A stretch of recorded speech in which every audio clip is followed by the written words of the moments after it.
Hello বন্ধুগণ, আজকে নিয়ে এসেছি কচুরলতি, বাঙালির প্রিয় খাবার, সাথে চিংড়ি মাছ, পাতলা ডাল, গন্ধরাজ লেবু। ওহো, যেন অমৃত। গলার স্বাদটা মোটেও স্বাদ দিচ্ছে না। তাহলে চলো এই টেস্টি টেস্টি কচুরলতির রেসিপিটা দেখে নিই। প্রথমেই কচুরলতিগুলো ছাড়িয়ে নিয়ে পরিষ্কার করে ধুয়ে নিলাম। তার মধ্যে দিয়ে দিলাম চিংড়ি মাছ।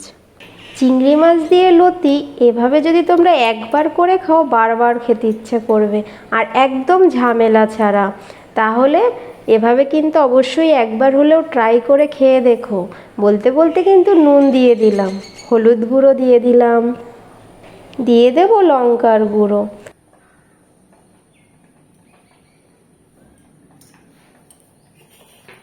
এরপর দেবো সর্ষের তেল,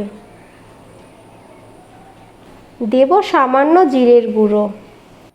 সব কিছু দেয়া হয়ে গেছে। এরপরে বেশ ভালো করে মেখে নেব লতির সাথে।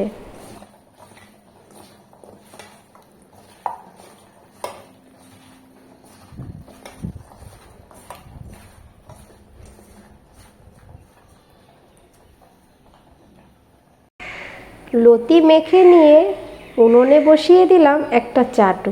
চাটুর উপরে দিয়ে দিলাম সর্ষের তেল। সর্ষের তেলটা যেই গরম হয়ে যাবে, মেখে রাখা লতি আর চিংড়ি মাছ এর মধ্যে দিয়ে দেব।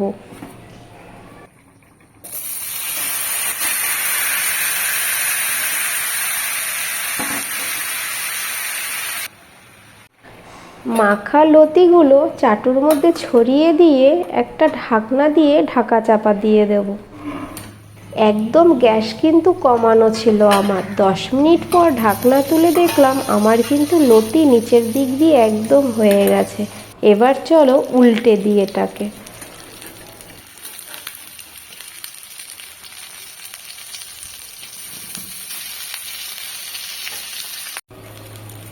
পুরো লতিটাই কিন্তু আমি উল্টে দিয়েছি। দেখেছো কি সুন্দর লাল লাল করে ভাজা হয়েছে।